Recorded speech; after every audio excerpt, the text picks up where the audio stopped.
घने जंगल के रास्ते पर एक साधु अपने गांव की ओर लौट रहा था। वह वर्षों से ध्यान में लीन था। वटवृक्ष के नीचे तपस्या करते करते उसने अंततः परम ज्ञान प्राप्त किया था। उसकी चाल धीमी थी, पर उसका चेहरा तेज से चमक रहा था, जैसे भीतर कोई अग्नि शांत हो चुकी हो। जैसे ही वह गांव के किनारे पहुंचा, एक चिल्लाहट सुनाई दी। लोगों की भीड़ एक किशोर लड़के को घेर कर खड़ी थी। लड़का एक लकड़ी के खंभे से बंधा हुआ था। उसका शरीर नीला पड़ा था। वह अजीब सी आवाजों में बोल रहा था, कांप रहा था। लोग उस पर धूप जलाकर झाड़ फूंक कर रहे थे, कुछ उसे डंडों से मार रहे थे। तभी एक बुजुर्ग चिल्लाता है, इस पर भूत चढ़ा है। जब तक इसे दर्द नहीं होगा, भूत नहीं निकलेगा।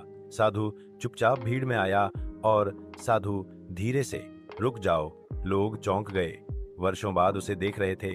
तभी एक औरत रोती हुई बोली, ये मेरा बेटा है महाराज, पर आजकल ये कुछ और ही बन गया है। अजीब बातें करता है, चीखता है, ये भूत है, मेरा बेटा नहीं। साधु ने ध्यान से लड़के की आंखों में देखा। वहां कोई दैत्य नहीं था, सिर्फ पीड़ा थी। वह उसके पास गया और शांत भाव से उसका सिर सहलाया, फिर अपनी आंखें बंद कर लीं।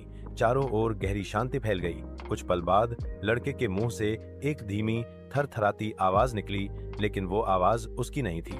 मैं कोई राक्षस नहीं हूँ, मैं उसका बड़ा भाई हूँ। 1 साल पहले कुएं में गिरकर मर गया था, किसी को पता नहीं चला। सबने सोचा मैं भाग गया, मैं कभी गया ही नहीं, मैं उसके साथ ही था। उन्हें सच बताना चाहता था, पर इन्होंने तो उसे मारना शुरू कर दिया। लोग सन्न रह गए। साधु ने आंखें खोली और धीरे से कहा, जिसे तुम भूत समझ रहे थे, वो तो बस एक खोई हुई आत्मा थी, कोई राक्षस नहीं, सिर्फ एक भाई जो न्याय चाहता था। साधु ने उसकी ओर देखा और धीरे धीरे एक शांति मंत्र बोला। एक हल्की हवा बहने लगी। लड़के का शरीर शांत हो गया और वह धीरे से मां की गोद में गिर पड़ा, होश में, सुरक्षित। ऐशा साधु की अंतिम सीख।